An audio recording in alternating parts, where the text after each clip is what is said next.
O motor chutou. Estou entrando dentro do movimento.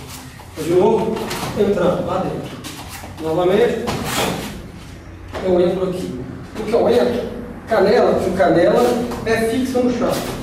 E força. Então, olha, entrei e força. Em que eu entro, obviamente, se você não tem canela para fazer isso, não faça. Certo? Então, olha, entre 1, 2, força nas costas, 1.